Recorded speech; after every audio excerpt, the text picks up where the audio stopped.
Alors on va revoir un petit peu les charges à payer. On va comparer avec les charges constatées d'avance. Rappelez-vous, charges constatées d'avance, j'ai le document. Le document, je l'ai reçu avant le 31 décembre. Mais sur ce document, il y a des éléments qui vont concerner l'année suivante. Là, je suis dans des charges à payer, du futur. Ça veut dire qu'au 31 décembre, je sais que j'ai des choses que je vais devoir payer, qui concernent l'année dans laquelle je suis, mais je n'ai pas le document. Donc je vais anticiper, je vais être obligé de passer une écriture provisoire, alors que je n'ai pas la facture. Moi j'avais appelé ça une facture virtuelle, qu'il faut enregistrer. Donc on va prendre notre premier exemple, qui n'est pas des plus compliqués. 31 décembre, vous avez une facture de téléphone qui ne nous est pas encore parvenue. Mais le comptable, par rapport à l'histoire de l'entreprise, il sait combien il doit de téléphones tous les mois en moyenne. Donc lui, il va pouvoir chiffrer, donc il va estimer qu'il a encore 165 € de facture de téléphone à payer, alors qu'il n'y a pas la facture. Mais comme on veut, nous, toutes les charges de l'année, il faut bien que l'on passe une écriture. Alors cette écriture va être provisoire. Et rappelez-vous, je viens de vous lire, c'est une charge de téléphone. Donc on va avoir 626. Le 626. D'accord? Et on sait qu'on a estimé la somme. Donc on sait que ça va être 165 €. À partir de là, est-ce que le comptable va pouvoir mettre la vraie TVA? Non, c'est une fausse facture. Ah oui, c'est pas une fausse facture, c'est vrai que je l'appelle comme ça, mais c'est une facture virtuelle. Donc la TVA, elle n'apparaît que sur des factures réelles. Donc ici, on va mettre une TVA en attente, donc on connaît, comme la TVA sur les encaissements tout compte fait. 32, 34. Alors si on la calcule, ça fait 32, 34. 32, 34. Même chose pour fournisseur, on ne peut utiliser fournisseur que quand on a le document. Donc on va utiliser un compte fournisseur provisoire, c'est-à-dire ça c'est toujours fournisseur 40. 408. Mais on a un compte 408 qui s'appelle fournisseur facture non parvenue, et c'est bien le cas au 31 décembre, j'ai pas encore la facture. 197, 34. 197, 34. Ok? Donc ça, c'est pas le plus compliqué à gérer, il n'y a pas de calcul à faire, le comptable estime que, voilà, il y a encore 165 € de téléphone à payer, ça pourrait être la facture d'eau, on fait le relevé du compteur, et puis il dit, bon, voilà, on a encore tant d'eau à payer. D'accord? On passe au deuxième élément, et là on voit que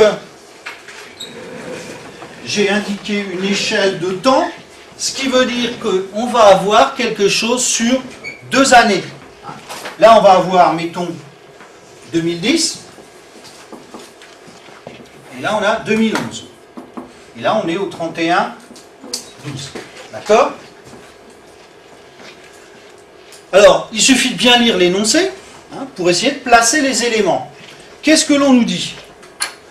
On nous dit que l'électricité, c'est facturé tous les 2 mois, ça vous devez le savoir, vos parents reçoivent la facture tous les 2 mois.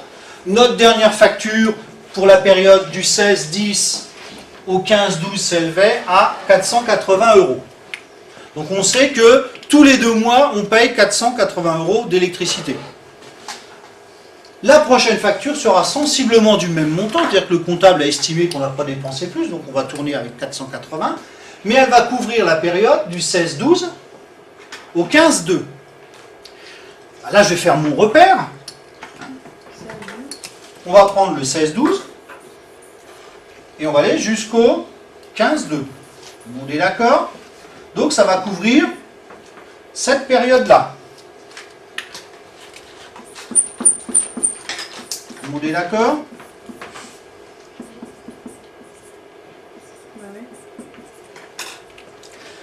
Et on sait que pour cette période-là, je paye 480 €.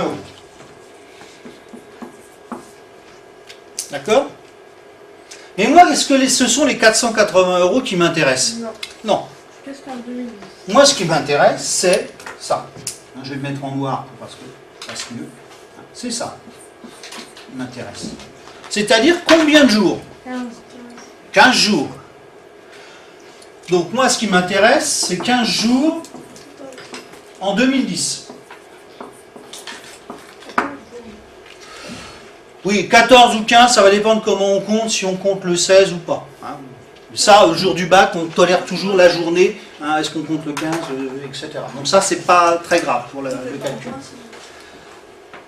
Comment ? 5 sur 2 jours. Alors après, on peut le faire autrement. Hein. On va voir comment on peut faire autrement. Alors, ces 15 jours, c'est une partie des 480 €. Les 480 €, ils sont pour combien de jours au total ? 60. Ah oui, hein, si on prend des journées comptables, ils sont sur du 15 au 15, 2 mois, c'est donc 60 jours. Donc il faut que je fasse mon calcul. Donc 480 € Divisé par 60. divisé par 60 jours, et moi ce qui m'intéresse, 15. c'est 15. Donc j'arrondis, 120. enfin j'arrondis, ça ne bouge pas juste, ça fait 120. D'accord ? Voilà ce que je constate comme charge pour la fin de l'année 2010, 120 €. Alors, il y avait une autre façon de calculer. Vous avez vu que là, c'est une quinzaine, 15 jours. On a combien de quinzaines dans 2 mois ? 4. 4. Donc, il m'en faut une sur 4. Donc, je faisais 480 divisé par 4, tout compte fait, ça me donnait 120. Donc là, chacun peut s'organiser dans son calcul. Ben, regardez ce chiffre 120. Est-ce que ça ne correspond pas, tout compte fait, au 165 de tout à l'heure, quand on a estimé la facture de téléphone? On est dans le même raisonnement. Maintenant, on vient d'estimer 120 € d'électricité. Donc, il faut que j'enregistre une facture provisoire, entre guillemets, ou virtuelle. Alors, dans quel compte mettons l'électricité? 606. Voilà, on est en 606, 1. Et là, je vais mettre 120.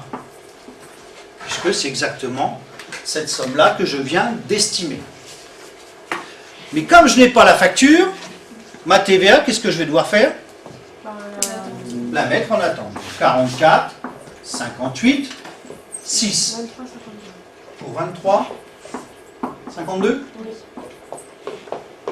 Et il me reste encore Le 408. le 408 fournisseur facture non parvenue pour 143, 52. 43, 52. Alors il y a une petite chose que tout à l'heure on n'a pas mis en évidence. C'est que ça, c'est mon écriture du 31 décembre. Rappelez-vous ce qu'on a fait avec les charges constatées d'avance, etc.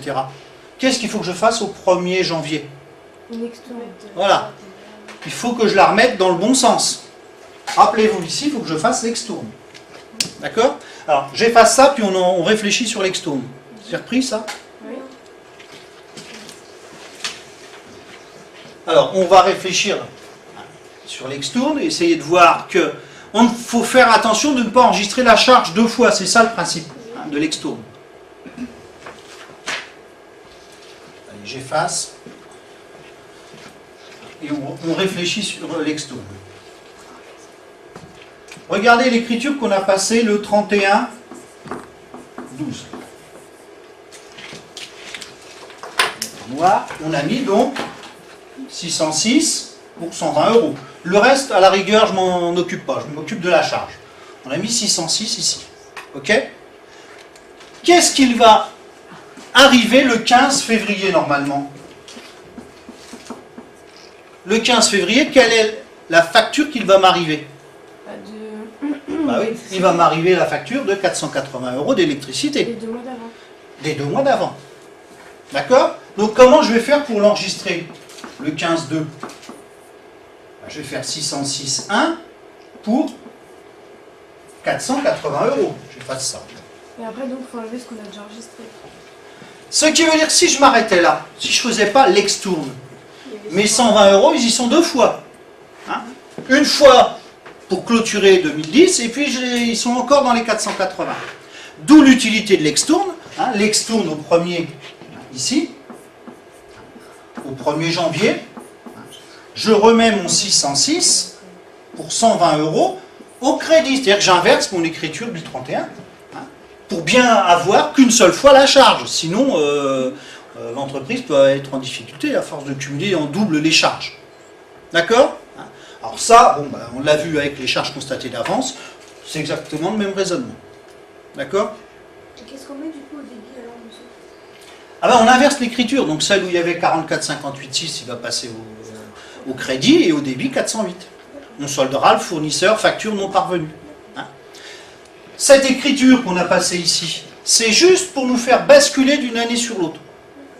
Hein.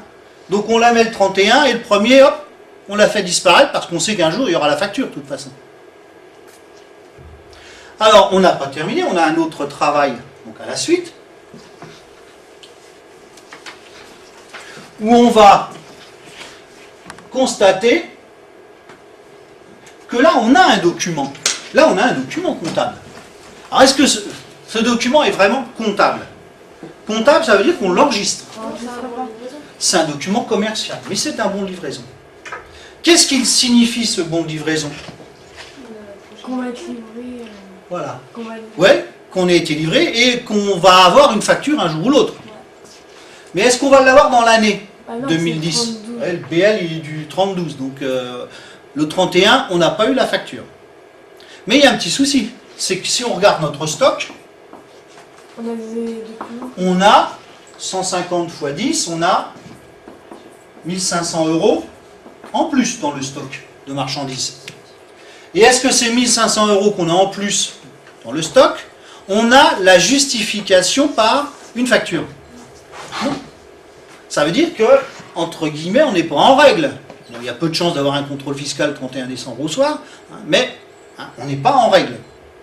Donc ça va être à nous de passer une écriture d'achat, parce que c'est bien un achat qu'on a fait, on est chez Deux Pigeons, hein, je le rappelle, donc une écriture d'achat sans avoir la facture. On peut faire une virtuelle. Bah oui, comme on l'a déjà fait depuis tout à l'heure. Hein, on va faire une facture d'achat de marchandises, entre guillemets, virtuelle. Donc à partir de là, bah, c'est tout simple. 607. Achat de marchandises, donc on a 607. Voilà. Pour combien? 10. 10 par 150. 150, donc 1500. La TVA, Alors on attend. toujours en attente, puisqu'on n'a pas la facture. 44, 58, 6. Et donc on a normalement 200 quelque chose. 294. Et 408. Et toujours fournisseur en attente. 1794. 1794. D'accord? Et bien entendu, au 1er janvier, on passe tout à l'envers, puisqu'un jour, on va avoir la facture. Hein.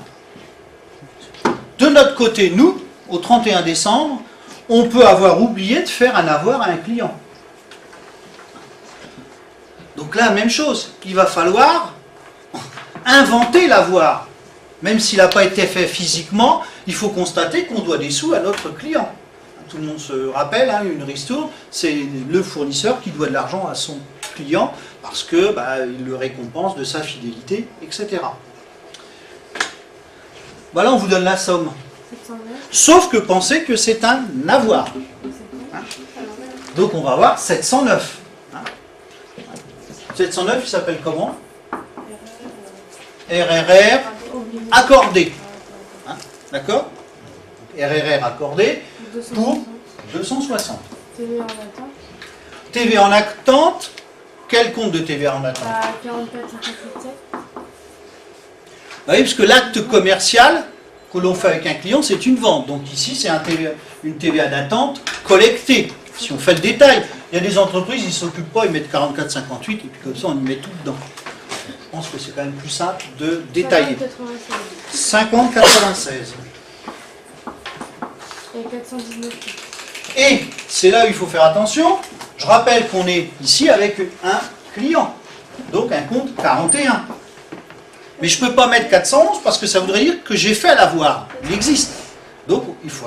On a un compte 498, c'est ça? Ouais. Hein, qui s'appelle, avoir à établir, quelque chose comme ça. Client, avoir à établir. 310, 96. D'accord? Et donc ici, 310, 96. 96. Pensez qu'à chaque fois, vous avez vu, on n'a pas le document. Hein. On est obligé de l'inventer.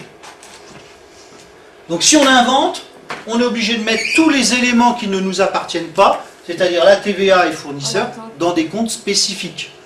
Par contre, la vente ou l'achat de tout à l'heure, c'est des comptes personnels à l'entreprise, donc là on a le droit de les utiliser.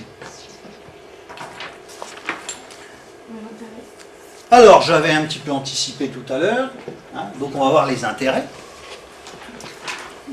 Alors moi, si je peux vous donner un conseil, c'est déjà de connaître par cœur l'écriture. Parce que vous savez qu'il n'y en a qu'une et c'est celle-là. Hein, donc on va la poser tout de suite, puis après on va voir la somme que l'on met dedans. C'est bon là? Oui.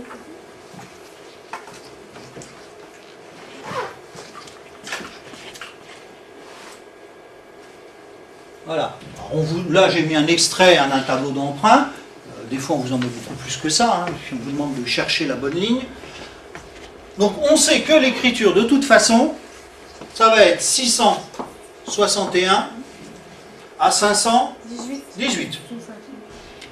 Dès que vous avez ce problème en régule d'inventaire avec des intérêts, au bac, hein, parce qu'après, on peut avoir d'autres possibilités quand vous poursuivrez vos études, c'est cette écriture-là qu'il faut remettre. Moi j'ai mis 53 13. Ouais, bah oui, c'est le même. Alors maintenant on va voir comment hein, gérer tout ça. Alors l'intérêt c'est déjà d'essayer de se retrouver. C'est à terme comment déjà? C'est ça qui est important. La terme échu. Terme échu, ça veut dire quoi? Bah, Qu'est-ce que échu. Ça veut dire qu'on payait avant? Non, Bah, qu'on paye- terme échu c'est du passé. Donc qu'on a payé. on paye après. D'accord? Donc, est-ce que c'est celui-là qui va m'intéresser? Que si je prends la date d'échéance du 10 décembre, Non, c'est bon. c'est ce qui s'est passé avant là, les 53. Hein, puisque c'est un terme échu. Ah ouais, donc Donc c'est l'autre. Si c'était à échoir, on aurait pris celui-là. Donc c'est l'autre. Donc, on va nous déjà travailler avec ça. C'est ça qui m'intéresse. Hein. Ça, c'est du capital. Ça s'enregistre dans quel compte quand on rembourse l'emprunt? Quelqu'un a une idée? 160. 160 et quelques. 164. D'accord? Ça veut dire que moi, ce qui m'intéresse, c'est le 661. Ça, je m'en occupe pas. Donc, c'est là-dessus que je bosse. 52. Alors, on va prendre notre échelle de temps. Mes 52 €, ils vont de quand à quand, à votre avis? Bah du 10, 12, 10, 1. Ah oui. Hein. J'ai tout ça. Donc il y a 10 jours. D'accord? Tout ça, ça me fait 52 € 38. Tout le monde est d'accord? On va aller. Moi, ce qui m'intéresse, on va changer de couleur, j'arrête pas. Changer de couleur. Là, ce qui m'intéresse, c'est jusqu'au 31/12. Le nombre de jours. Alors, oui, moi j'ai compté 20. Bon, après, il y en a qui vont dire 21, comme Marion. Mais bon, on va partir sur 20. Hein. D'accord? Donc, à partir de là, je sais que c'est 52 €.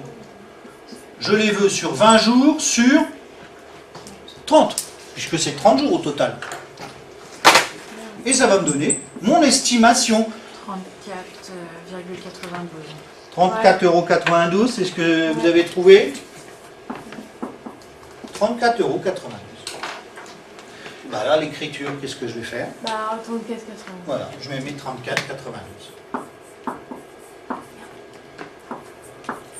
Je suis en dehors de l'écran. Hein, mais donc 661 34,92 au débit et 518 34,92 au crédit.